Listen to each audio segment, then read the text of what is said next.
أعوذ بالله من الشيطان الرجيم.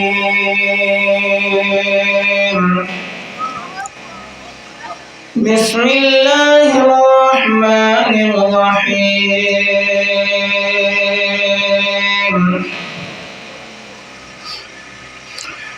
لا يستوي القاعدون من المؤمنين غير أولي الضرر والمجاهدون في سبيل الله بأموالهم وأنفسهم.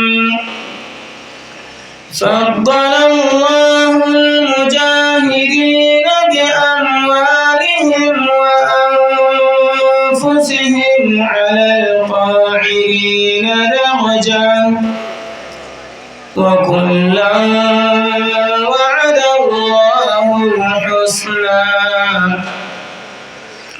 وفضل الله المجاهدين على القاعدين أجرا عظيما، درجات منه ومغفرة ورحمة، وكان الله غفورا رحيما. إن الذين توفاهم الملائكة ظالمي أنفسهم قالوا فيم كنتم؟ قالوا كنا مستضعفين في الأرض. قالوا ألم تكن أرض الله واسعة فتهاجروا فيها؟ فأولئك مأواهم جهنم وساءت مصيرا. إلا المستضعفين من الرجال والنساء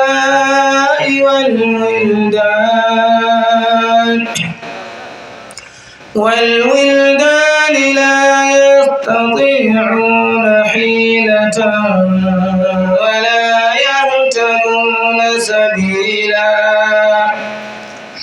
فأولئك عسى الله أن يعفو عنهم، وكان الله عفوا غفورا.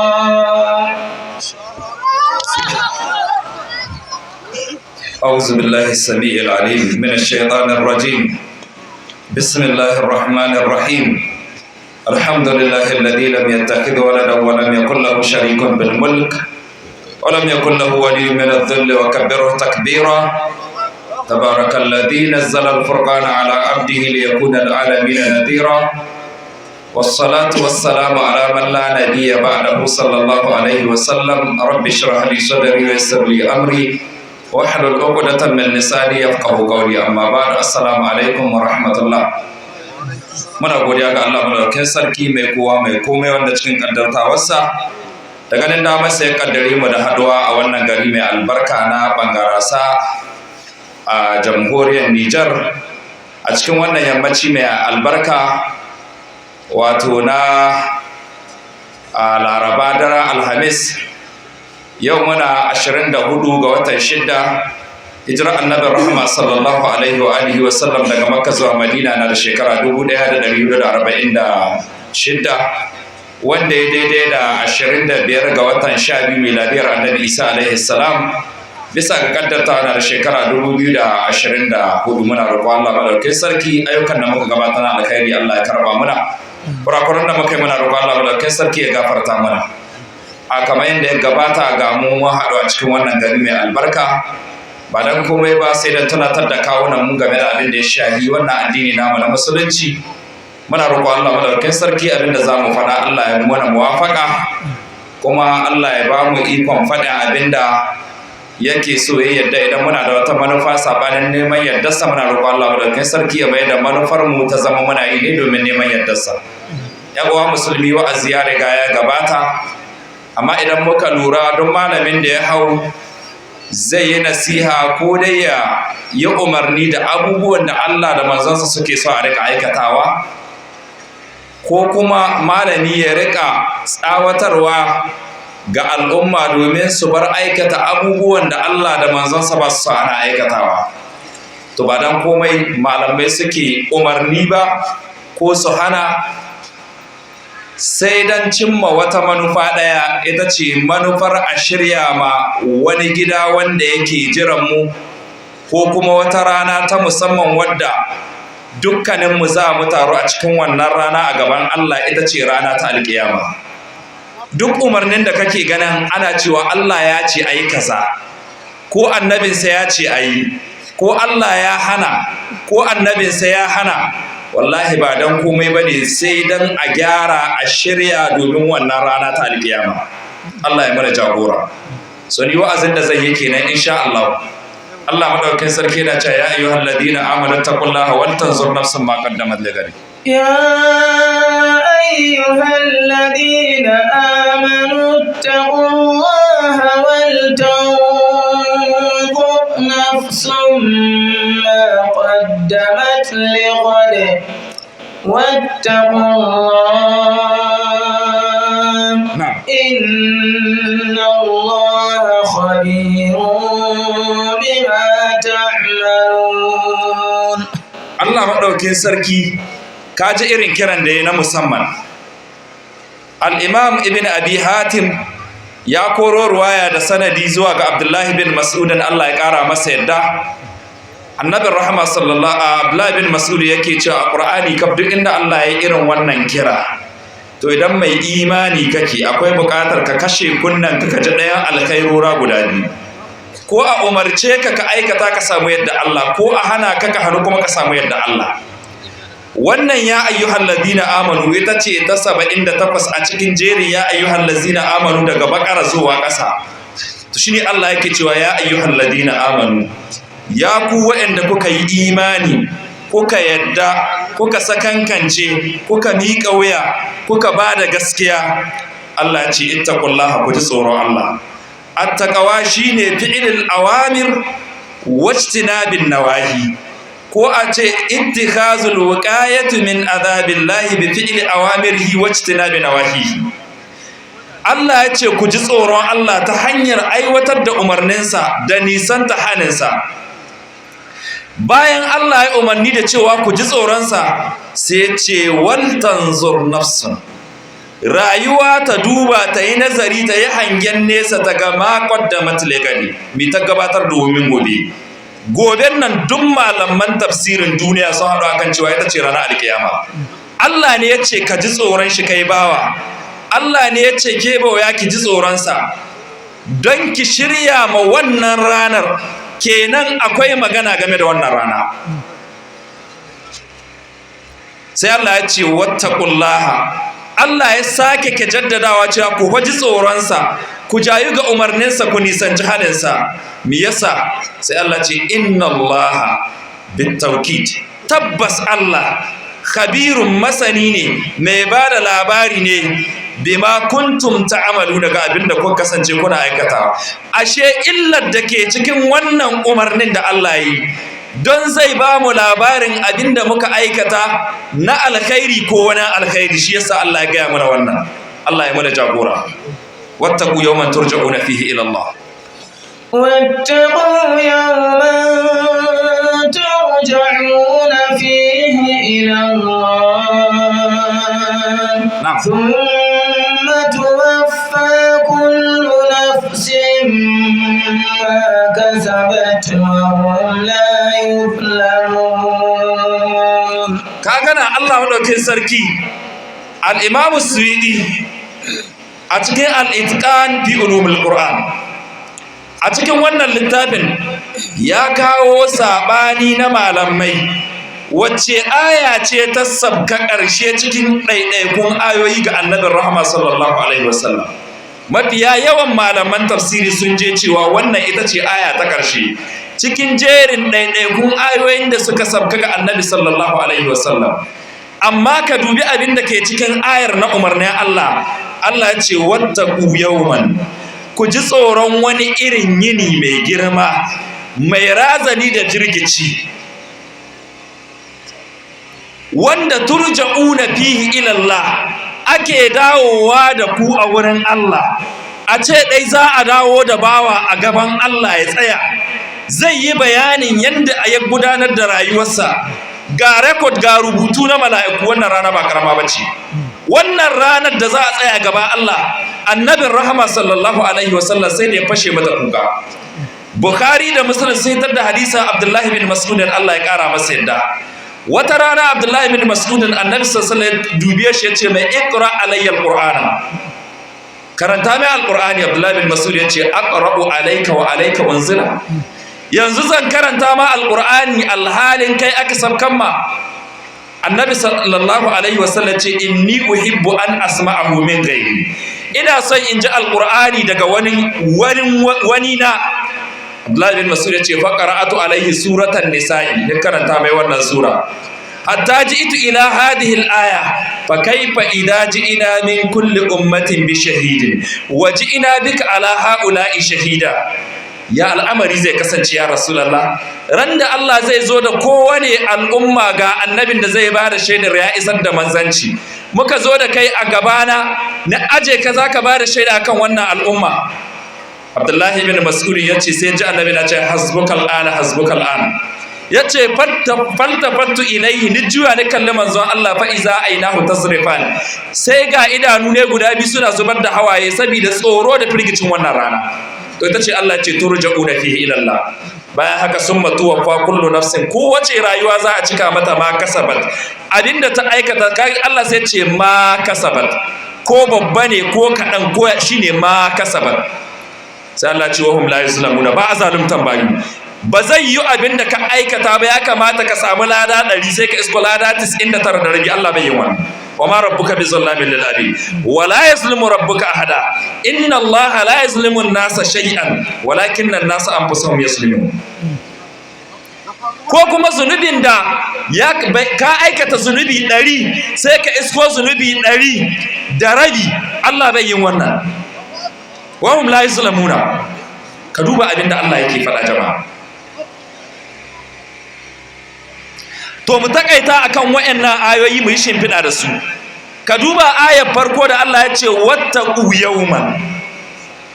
Wannan da muka karanta ta farko ce wal tanzur nafsum ma qaddamat ligadi.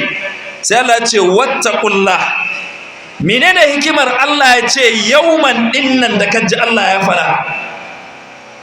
Nakira ne littahwi wa nakaru ifradan wa taksira, tanwi'an aw ta'ziman aw tahqira, ka jahalin aw tajahulin tahwilin aw talbisin aw taqlili. A zo da abi na kira a wurin malaman balaga saboda hikimomi 11 ne suka ce, daga ciki akwai littahwi, don a tsoratar da ka, a nuna ma wannan yini ba karamin yini bane. Ka yi ma wannan yinin shiri ta hanyar jayuwa ga umarni da nisantar hani, ta hanyar ayyuka na gari.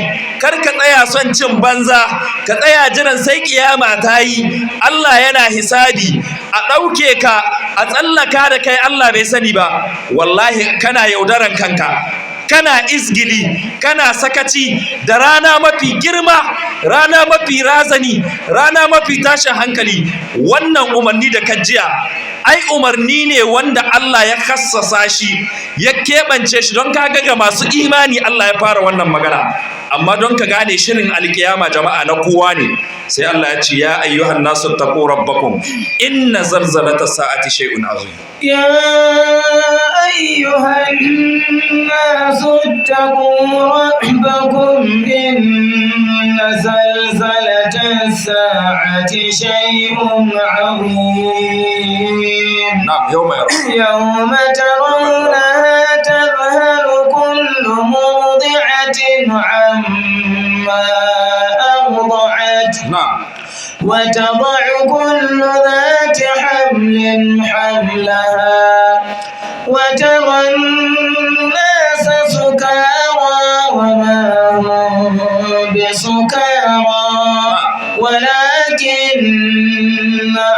عذاب الله شديد. na'am Allah madaukin sarki yake cewa ya ayyuhan nas, ya ku mutane, ittaqu rabbakum, ku ji tsoron ubangijin. Idan magana kiyama za ta zo sai an fara ce ma ka ji tsoron Allah ko ka ji tsoron ubangiji. Ta an ce wattaqullah, ku ji tsoron Allah, na an ce ittaqu rabbakum, ku ji tsoron ubangijinku wanda ya samar da ku daga babu, ya maishe ku komai, ya ba ku lafiya, ya ba ku ji, ya ba ku gani, yayi mu shimfiɗa muku ƙasa ku taka ku je inda kuke so, yayi muku rumfa daga sama. To Allah ya ce wattaqu rabbakum, ku ji tsoron ubangijinku. Menene illar da ke cikin wannan umarni? Sai Allah ce inna zalzalatas sa'ati, lalle girgiza, jijjigawa na alkiyama, shay'un, wani al'amari ne azimin mai girma. Yawma tarawnaha, ranar da za ku ga wannan ranar ta kiyama, ko yawma tarawnaha, ranar da za ku ga wannan girgiza din, tazhalu kullu murdi'atin amma arda'at, duk wata mai shayarwa za ta yi jifa. Tazhalu, wasu ka ce za ta manta, wasu ka ce za ta shagala da abinda ta rigima kiyama ta sa mace ta yi jifa ɗanta, ko ta shagala ko ta manta ɗanta. Ai ka san ba karamar rigima bace. Wata za'u kullu zati hamlin hamlaha, duk wata mace mai juna biyu nan za ta haihu, ko nan ta dauki cikin kiyama ta tsayi. To Allah, wannan rana akwai magana wasa a cikin ta. Shine Allah ya ce wata za'u kullu zati hamlin hamlaha, sai Allah ce wata ran nasa sukara, zaka ga mutane suna marisa, suna maye, suna bugawa ga juna, mutun na tangadi, mutane na tangadi ba dan komai ba. Allah ce wa ma hum bisukara, wallahi basu sha abin da suke maye ba, basu sha farin malam ba, basu sha tiramol ba, basu sha giya ba, basu sha wiwi ba, basu sha shalisho ba. Wallahi walakin azaballahi shadid, wallahi azabar Allah ce ta yi tsanani.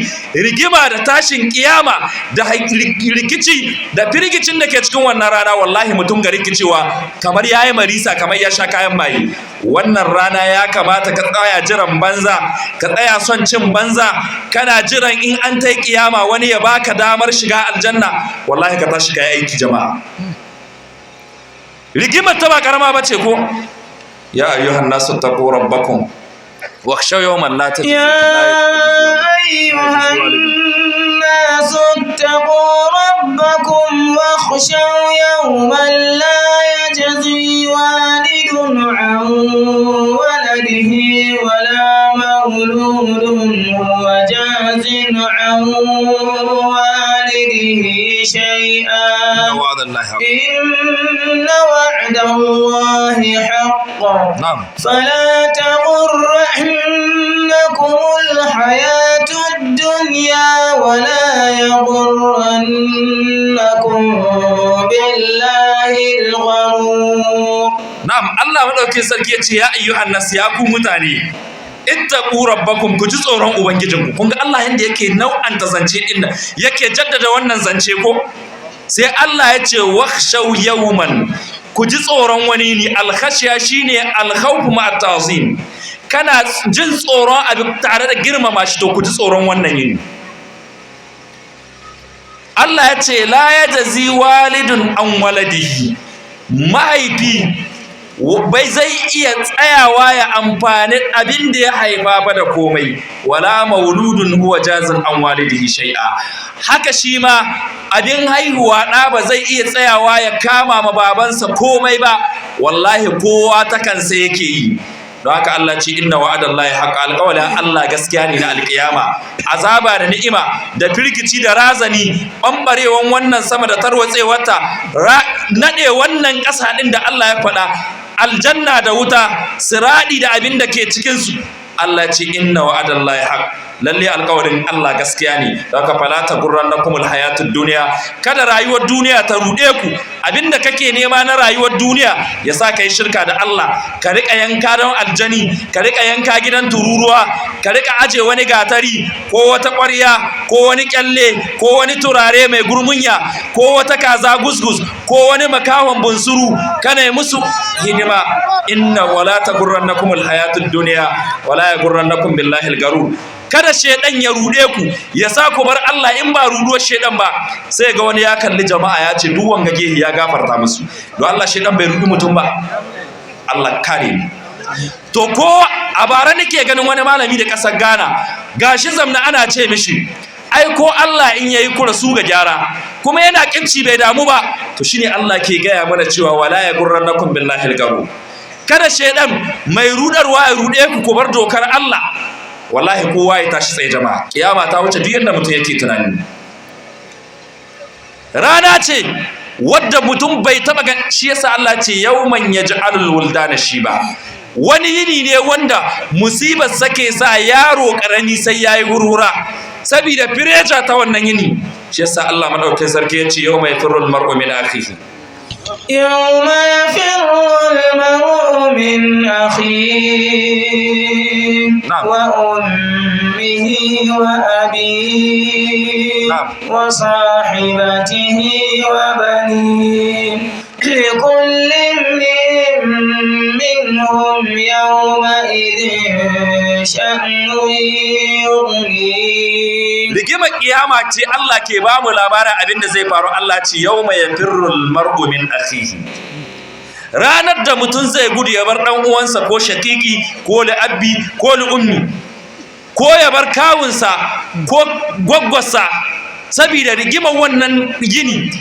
kana gudun ka haɗu da wanda tare kun kai barna ko kun kai daburoga ko ya tura ka zuwa wajen wani boka ko malamin duba ko ya saka ci mutuncin wani ko ka saci dukiyar wani ko kai giba wani yawma yafirrul mar'u min akhihi wa ummihi wa abihi mutun ya gudu saboda kiyama rikicin ta mutun ya gudu ya bar mahaifinsa ya gudu ya bar mahaifiyarsa wa sahibatihi wa bani duk son da mutum ke ma matarsa zai gudu ya bar wannan mata saboda rikicin kiyama ya gudu ya bar ƴaƴansa wayanda zai je komai lauje yayo haki ne wai don dai ya ciyar da wayannan ƴaƴan don ya shayar da su ya yi musu sutura ya biya musu kuɗin makaranta zai iya yin kowane zalunci zai gibar wani zai zubar da mutuncin wani zai kashe wani zai zalunci wani amma rikicin kiyama zai sa mutum ya gudu ya bar wayannan ƴaƴa jama'a kowa ya tashi tsaye ai sallah ai salati ai istighfari a je wajen wa'azi a kula da haƙƙin makwabta a kula da haƙƙin iyaye da haƙƙin mata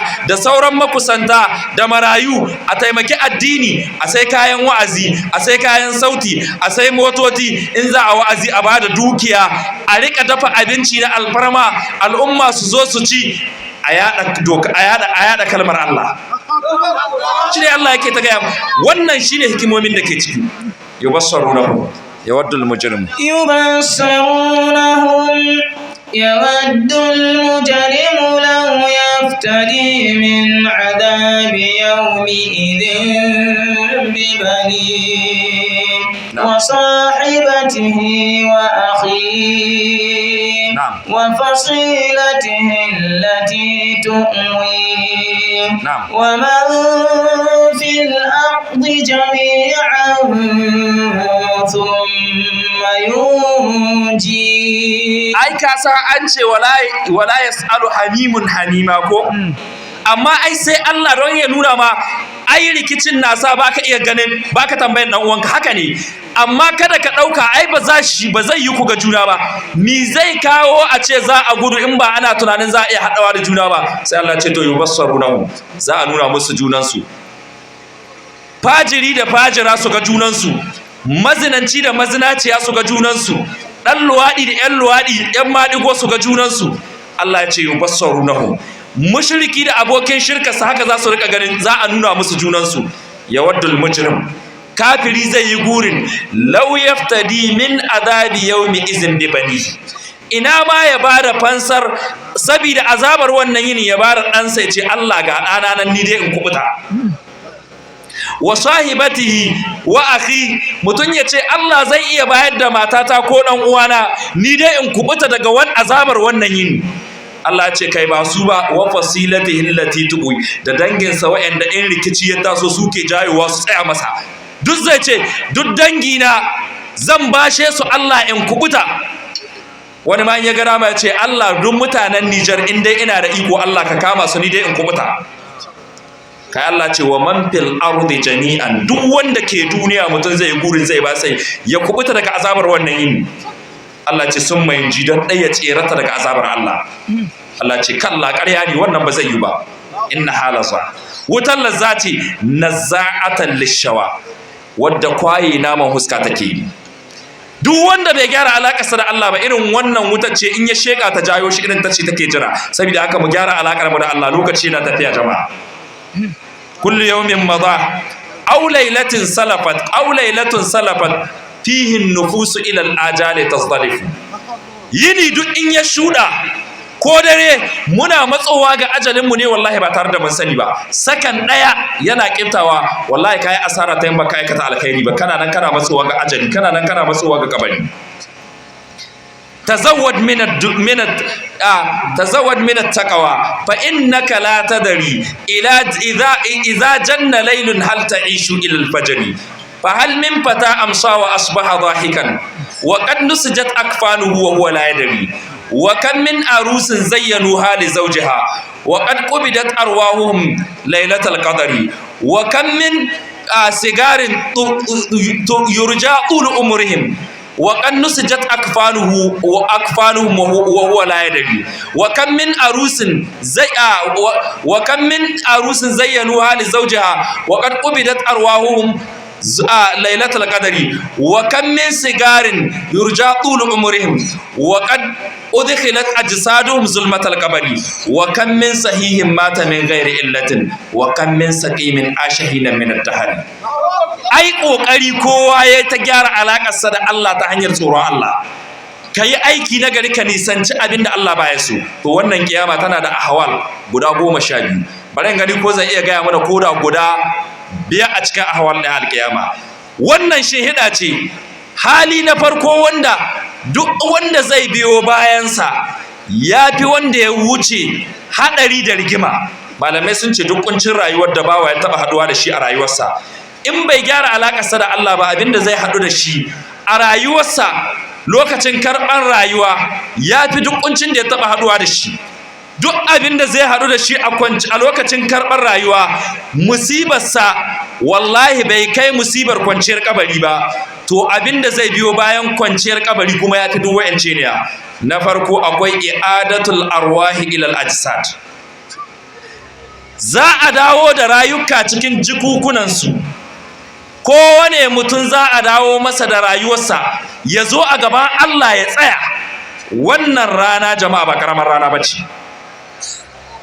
Don haka kowa yanda aka halicce shi haka za a maishe shi. ولقد جئتمونا فرادا كما خلقناكم أول مرة. ولقد جئتمونا فرادا كما خلقناكم أول مرة. نعم. وتركتم ما حولناكم وراء ظهوركم وما نرى معكم شفعاءكم الذين زعمتم أنهم فيكم شركاء. نعم. لقد تقطع بينكم وضل عنكم ما كنتم تزعمون. يوم نطوي السماء كطي السجل للكتب كما بدأنا أول خلق نعيده وعدا علينا إنا كنا فاعلين. وهو الذي يبدأ الخلق ثم يعيده وهو أهون عليه. نعم. وله المثل الأعلى في السماوات والأرض. نعم. وهو العزيز الحكيم. Na'am, Allah madaukin sarki yake cewa wala qad ji'tumuna. Wasu ce wannan ranar alkiyama ne za a ce musu wala qad ji'tumuna, haƙiƙa kun zo mana furada ɗaiɗaiku. Wasu suka ce a'a ai an kawo shi ne ubira bil madi li tahaqquqi wuqu'ihi. An yi ta'abiri da madi ne don a nuna ma abin zai faru. Haka abin yake. Allah zai ce wala qad ji'tumuna, wallahi haƙiƙa kun zo mana furada ɗaiɗaiku kama khalaqnakum awwala marratin, kamar yadda muka halice ku karan farko. Ufatan urratan gurlan. haka kowa zai zo ya tsaya gaban Allah, ba ko sisi, ba sutura, ba kaciya, ba mulki. In kai shaf ne ka baro shafin takakkanan komai, duk wani matsayi, in sarki ne, in wane ne, haka za ku zo kama khalaqnakum awwala marra wa taraktum ma khawwalnakum wara'a zuhurikum. Duk abinda muka ni'imtar da ku na ni'ima kun baro shi baya a duniya. wa ma nara ma'akum shufa'akum alladhina za'amtum annahum fikum shuraka. ba mu ga ababen tarayyar nan ba da kuka ce ai su za su tsaya muku, wani na nan in kiyama ta tsayu shi zai tsaya muna. wani haccewa wallahi in ka bi mu ko kana so ko ba ka so sai ka tai aljanna. in an tai Allah zai ce wa ma nara ma'akum shufa'akum alladhina za'amtum annahum fikum shuraka. Allah ce laqad taqatta'a bainakum, alaka ta yanke tsakaninku wa dhalla ankum ma kuntum tas'umun. duk abinda kuke riyawa zai tsaya muku, wanda kuke riya zai kare ku a gaban Allah, alaƙar ta yanke, zai ɓace muku. ku nemi wani ku rasa, wanda zaka tuntube ka kira sunansa ba Allah ba ka neme shi ka rasa, wanda wayarka za ta kuce hannunka ka kira sunansa ba Allah ba ka neme sa ka rasa. in ka shiga yanayi wanda za ka kama sunansa ka kira su ka bincike su a filin alƙiyama ka rasa. kowa na ta kansa. laqad taqatta'a bainakum wa dhalla ankum ma kuntum tas'umun. to shine Allah ce huwa alladhi yabda'ul khalqa. Allah shi ya fare halitta ba tare da ya ga misali a wurin kowa ba. wa huwa ahwanu alai, dawo da rayuwar bayan shine ahwanu. ai ahwanu din nan ba don a nuna ma yana da wahala ba, amma yayi sauki. an ce ai wannan siga ta af'alu tabdil laysat ala babiha, ana so a nuna ma abin mai sauki ne a wurin Allah, shine wa huwa ahwanu alai. so saboda haka Allah zai dawo da mu. ai in an ka ce bayan ka rududduge an dawo da kai, dole ka sa akwai wata magana. to inda babu wata bukata ko wani abin da ake son a samu daga wurinka, ba dalilin da zai sa a dawo da kai ko to wallahi don a binciki abin da ka aikata ne a wannan zaman naka na duniya. shekara 30 da Allah ya baka, ko shekara 40 ko shekara 50, a ce baka iya tasowa daga tsibiri ka zo bangarasa wajen wa'azi, wani ya taso daga kan giwa ya zo yi wa'azi a bangarasa, kuma ka ce ka samu aljanna guda da irin tasa. wallahi ka tashi kai aiki dole. wannan tabbas wajibi tilas a tashi aiki jama'a. wannan shine hali na farko. hali na biyu shine qiyamun nas li rabbil alamin. kowa zai tsaya gaban Allah. kaga wannan ranar da za a tsaya gaban Allah, kowa zai tsaya ne kuffatan urratan gurlan, kamar yanda hadisi ya tabbata. Imam al-Bukhari, Imam Muslim, Imam Ahmad, Imam An-Nasa'i, Imam Tirmidhi, Imam Ibn Majah da sauran malamai suka rawaito. Annabi sallallahu alaihi wasallam a hadisin Miqdad bin al-Aswad yake cewa innakum mahshurun yawmal qiyamati khuffatan qurratan gurlan kama bada'ana awwal khalqin nu'idi. kun gane ku ababen tarawa kuke a gaban Allah, za a tara ku babu sutura, babu kaciya, haka za a aje ku a gaban Allah. sai manzo Allah ya karanta wannan aya, kama bada'ana awwal khalqin nu'idi. kama yadda muka fara halitta karon muka kage halitta karon farko, haka za mu dawo da ita ta tsaya a gaban mu ta yi bayani.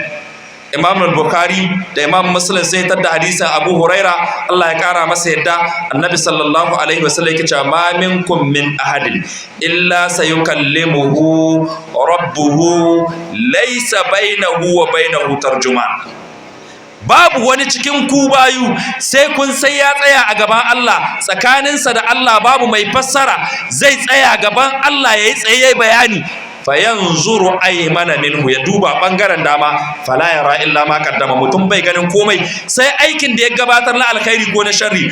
wa yanzuru ash'ama minhu, ya duba bangaren hagu, ba abin da zai gani in ba abin da ya aikata mana alkhairi ko wani sa. wa yanzuru tilqa wajhihi, ya duba a gabansa, fala yara illa an-nar, ba abin da zai gani sai wutar jahannama.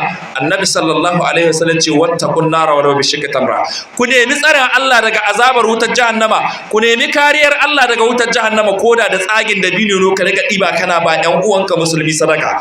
wannan shine kai aiki na alkhairi da dukiya, kai aiki da mulkinka, kai aiki da karfinka, kai aiki da iliminka, ka nemi yadda Allah. wallahi ran da kowa zai tsaya gaba Allah ba karaman magana bace. wailul lil mutaffifin. بسم الله الرحمن الرحيم ويل للمطففين نعم. الذين إذا اكتالوا على الناس يستوفون نعم. وإذا كالوهم أو وزنوهم يخسرون ألا يظن أولئك أنهم مبعوثون ليوم عظيم. ليوم عظيم نعم. يوم يقوم الناس لرب العالمين. kaga Allah ya ce wailun wadin fi jahannam, wasu ka ce wailun azaba ce, wasu ka ce a'a wailun dinnan wani falalan duci ne a cikin jahannama, wasu ka ce wailun halaka, duk halaka ranan jahannama azaba ta tabbata ga al-muqaffifin, wa'anda suke tauye ma'auni, su tauye skeli, su tauye tip na auna yadi, su tauye lita ta gidan mai, su tauye kwalba, su tauye mudu, duk wani abin da ake awo da shi suna tauye shi. Sai Allah ya ta'arifin su ya ce allazina izaktalu alan nas, in za su aunowa daga mutane yastawfun, suna nema a cika musu ma'auni. In awani izaktalu, in za su awon ɗaiɗai cewa suka yastawfun, suna neman a cika musu kwano yadda ya kamata. Amma wa idza kaluhum aw wazanuhum, in su za su auna ma wasu awan ɗaiɗai ko awo na nauyi, yukhsiruna, tauye ma'auni suke, ko yatsa suke sa, ko kwankwashe mudu suke yi. In lita ce ta gidan mai su rage namba, in tef ne ya kamata su auna ma inci 45 sai su auna ma inci 44. sun san baka san yadda ake awon yadi ba. ala yazunnu, wayannan ba su kankance ba, ala yazunnu ulaika annahum mab'usun, wayannan ba su kankance cewa su ababen tayarwa ne liyaumin azimin, ga wani yini mai girma. Yauma yaqumun nasu lirabbil alamin, ranar da mutane za su tsaya gaban ubangijin talikai, ba su da sutura, ba kaciya, ba mulki, ba matsayi, ba malanta, ba kuɗi, ba wata duk ɗaukaka ta duniya, haka kowa zai tsaya. Wallahi wannan wa'idi ne mai girma. Shin ba su sani ba za su tsaya, ba su sakankance ba, kenan rishin yadda da za a tsaya din zai sa mutum ya yi aikin da Allah bai yadda ba. Muhallin shahir cewa mutane za su tsaya gaban Allah suna tsirara. Nana Aisha, hadisin da wanda al-Imam Ahmad da Imam al-Bukhari da Muslim da Imam Tirmidhi da Ibn Majah suka ruwaito, tace ya Rasulullah, ar-rijalu wan nisa yanzuru ba'dhum ila ba'd, maza da mata, maza na kallon mata, mata na kallon maza. Annabi ya dariya ce al'amru ashad min an yanzura ba'dhum ila ba'd. Ai al'amarin kiyama ya wuce a ce yau ga mutum namiji yana kallon mace, mace tana kallon namiji. Allah ya kare mu, Allah ya tsare. Kai yanzu a ce ga 'yan ta'adda robel sun taho ga wuri, don Allah in ka sheka kana iya gane kana da takalmi. To rikicin kiyama ya wuce ga ka tsirara, ga mace kusa gare ka iya gane ma mace ce a kusa gare ka, ga namiji kusa ga mace tana tsaye aihuwar mahaifiyarta, wallahi ba ta iya gane namiji na kusa gare ta saboda rikicin kiyama. To wannan ranar za a tsaya gaban Allah. Abi na uku cikin ahwalul kiyama, malamai suka ce akwai a dunuwu shamsi minar ru'us, kawo rana daidai da kawunan mutane. Annabi sallallahu alaihi wasallam ya ce haka za a kawowa, ya ce tudna shamsu yawmal qiyamati min al-khalq, za a kawo rana ga mutane. Annabi sallallahu alaihi wasallam ya ce kana miqdaruha a mil, ya kasance gwargwadon yanda za ta zama kusa ga mutane mil ɗaya. Mai bada labarin hadisi ya ce mil ɗan maciyin kwallin nan, ko mil wannan na tsawon tafiya za a kawo rana. To a ɗauka mil na tsawon tafiya, ka dubi inda rana take, ka tambayi wanda suka karanta geography su gaya ma fit nawa ne tsakaninmu da rana, sai ka auna da a ce za a kawo ta mil ɗaya. Annabi ya ce ƙwaƙwalwan mutane tana ta farfasa, wallahi haka mutane za su tsaya a gaban Allah. Fi yawmin kana miqdaruhu 50,000 sana. A wannan ne za a tsaya a gaban Allah. Kyam ba wanda ya isa yayi magana saboda rikicin wannan yawma ya'ti la takallamu nafsun illa bi izni faminhum shaqiyyun wa sa'id. Ba wanda ya isa yayi magana sai annabawa. Shi ma annabi sallallahu alaihi wasallam cewa yi wala yatakallamu yawma izin illa ar-rusul wa kalamur rusul yawma idhin Allahumma sallim sallim. Ba wanda ya isa yayi magana a wannan rana wallahi sai manzanni. Kuma manzannin maza ce Allah ka tseratar da mu siradi, Allah ka tseratar da mu siradi. Yanzu kowa ta kansa yake yi ba maganar waninsa yake yi ba. To kiyama kenan haka za a tsaya a gaban Allah. Musiba ta yi musiba, mutane su je wajen annabi Adam su nemi annabi Adam ka roƙi Allah a yi hisabi, ɗan wuta ya san matsayinsa, ɗan aljanna ya san matsayinsa. Annabi Adam ya ce Allah ya hana ni cin wata itaciya na ci, wallahi ni ma sallim ta kaina nake yi, ta kanna nake yi. Zunubi nawa kai ma Allah in annabi Adam na jin tsoron ya gana da Allah saboda zunubi ɗaya? Ya ce ku je wajen wurin wani na, su je wajen annabi Nuhu, kai ne farkon manzo, kai ne kaza, su jinjina masa su ce ka je wajen Allah. Ya ce ni ma na yi ma Allah wani laifi, na roƙi Allah ya halaka duniya kuma ya karɓi addu'ata. Roƙon Allah ya karɓa, ba tilasta Allah ya ba shi ya halaka ba, amma yana jin tsoron ya gana da Allah. Mutum nawa kai tsahi ka haukata su, mutum nawa ne kai makurciya suka bar garin su, mutum nawa ka baguba, mutum nawa ka haɗa kai da 'yan ta'adda suka sace shi, mutum nawa ka bara labarin yana da kuɗi 'yan ta'adda suka sace suka je suna sai sace a daji. Ka duba irin wannan. Ya bada uzuri, a je wajen, ya ce ku je wajen wani na, a je wajen annabi Ibrahim ya bada uzuri, a je wajen annabi Musa ya bada uzuri, a je wajen annabi Isa ya bada uzuri, sai an zo wajen annabi Muhammad sallallahu alaihi wasallam ya ce ana laha, ni ke da wannan matsayi. Shi yasa kaga mu babu ruwanmu da kowa muna sabawa a kansa. In dai za mu bi annabi Muhammad sallallahu alaihi wasallam, annabi ya yi sujuda a gaban zatin Allah ya kimsa mai kalmomi na godiya, ya gode ma Allah, ya jinjina ma Allah ya ce irfa ra'saka ya Muhammad wa qul tusma wa sal tu'ta wa shfa tushaffa. Da kanka ya kai annabi Muhammad, faɗa a saurare ka, roƙa a baka, nemi ceto a baka ceto. Ya ce Allahumma ummati. Hatta da annabi Ibrahim alaihi salam a lokacin yana ƙarƙashin al'ummar manzon Allah sallallahu alaihi wasallam. Yasa ka rabu da kowa, ka rike manzon Allah. In Ibn Taymiyyah ya ce kaza, aka duba a maganarsa ta saba ma Qur'ani da Sunna, sai aje maganar Sheikh al-Islam Ibn Taymiyyah, a dawo a rike annabi Muhammad sallallahu alaihi wasallam. Saboda waɗannan matakan da za a biyo ta kansu, mataki na uku cikin ahwalul qiyama, mataki na hudu shine malamai suka ce iljamul araqin nas. Lokacin da zuwa za ta lullube mutane, annabi sallallahu alaihi wasallam ya ce fa yakunun nas ala qadar amalin, fa yakunun nas mutane za su kasancewa fa yakunun nas yawmal qiyamati fil araqi ala qadar amalihim. Mutane za su kasance a cikin zuwa a wannan rana gwargwadon ayyukansu. Kowane mutum zuwa za ta lullube shi wannan tsayin da za a yi. Annabi sallallahu alaihi wasallam ya ce akwai wanda zuwa daidai idon sawunsa zunubinsa kenan, wani zunubinsa yana da yawa, zuwarsa za ta kai daidai gwiwarsa, wani zuwarsa za ta kai daidai kwankwarsonsa. Annabi ya ce wa minhum man yuljimuhu al-arqu iljaman. Akwai wanda zuwa za ta lullube sa, masukan lullubewa za ta haɗiɗiye sa saboda zunubinsa ya yawa, amma kuma ana wuri ɗaya. In ka ga dama sai ka ce to ga wuri ɗaya, wannan zuwarsa ga idan sau, wannan ga gwiwa, sai a ce al'amarin kiyama ne, wannan amrul gaibi ne, la yuqas, al'amari ne na kiyama na gaibi, ba a kiyasinsa. Allah maɗaukin sarki saboda girman ƙudurarsa, da za a ɗauko kafiri da ahlus sunna muwahhidi su rasu a sa su kabari ɗaya, ahlus sunna muwahhidi zai haɗu da ni'imar kabari. Wancan wanda yake shirka da Allah ko kafiri zai da azaba kabari, kuma tare da kabari ɗaya suke. Haka Allah yake yin aikinsa.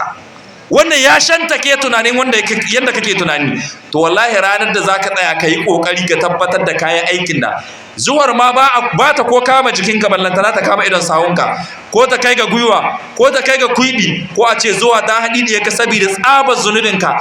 Alakar ki da Allah ta yi nisa, ke ma mijinki sihiri, ke mai shi kamar stari a hannun direba, kina juyar da shi yadda kike so, ki sa shi ya zalunci ɗayar, ki sa ya yi watsi da ita, ya yi watsi da ‘ya'yanta. Wallahi ki gyara alaƙar ki da Allah, ka gyara alaƙar ka da Allah, in gyara alaƙata da Allah, ku gyara alaƙar ku da Allah. Wannan shi ne ake bukata. Sai hali na biyar shi ne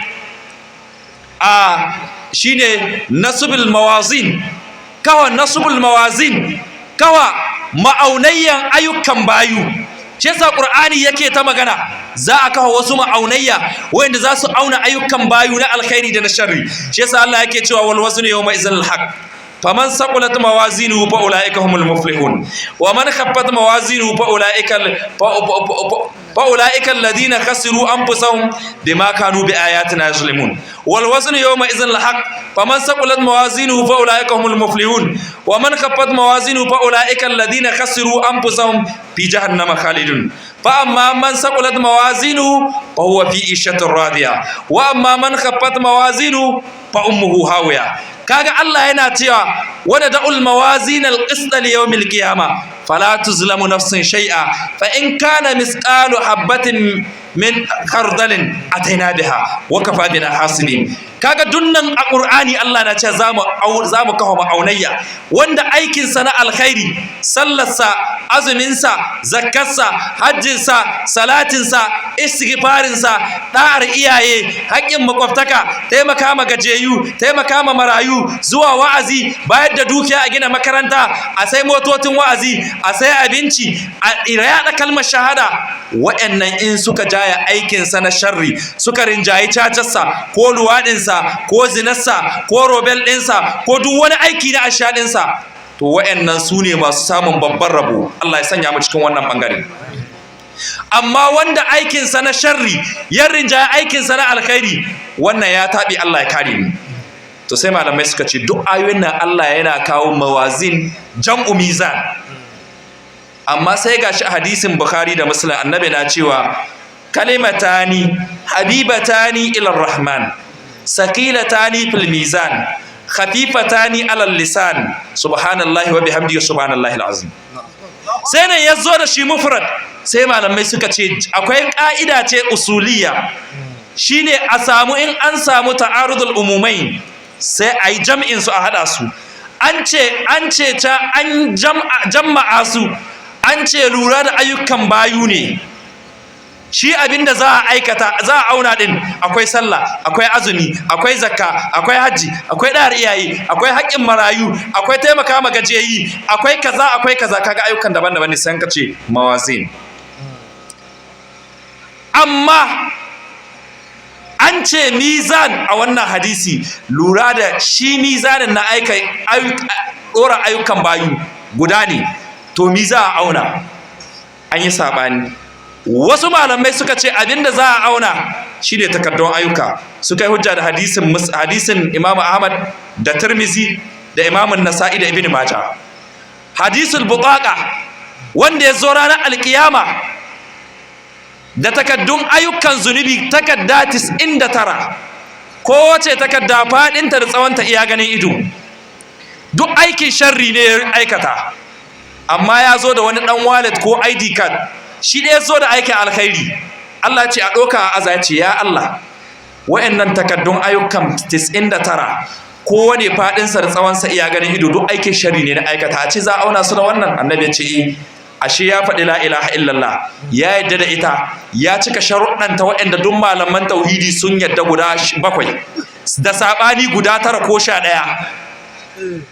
baya shirka, abinda ke warware ta guda 12 zuwa sama bai aikata ɗaya ba, ya kiyaye ta, amma ya yi caca, ya yi zina, ya yi shangiya, ya yi kidnapping, ya yi ayyukan rasha.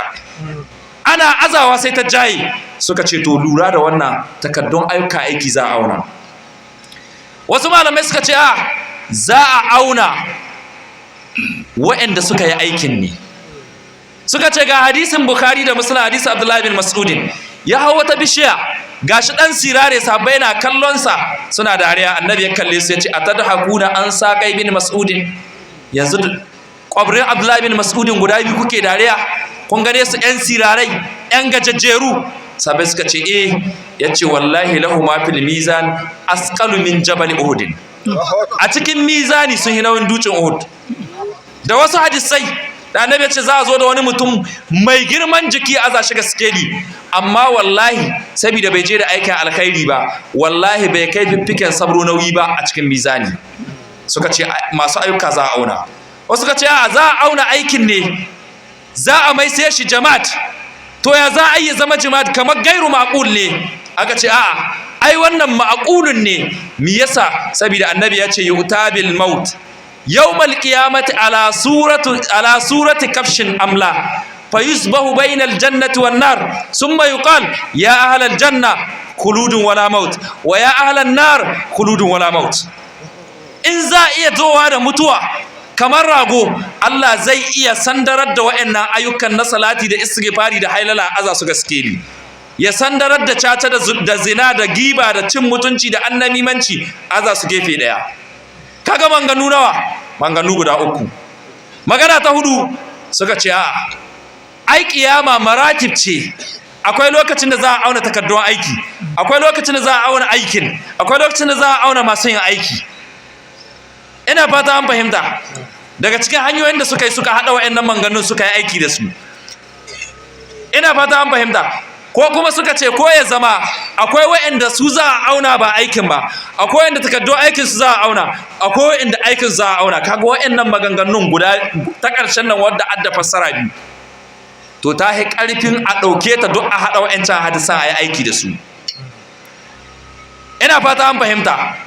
Don haka aljam'u aula min at-tarjih min at-tarjih, a hada nusus din a aiki da su yayi a rinjayar da daya a bar daya, a rinjayar da wannan akan wannan a aiki da shi. So saboda haka wannan cikin halaye na alkiyama guda 12 ne muka ambaci guda nawa, muka ambaci guda 5. Sauran in wata munasaba ta sake hada mu kuma sai mu sake ambatar su.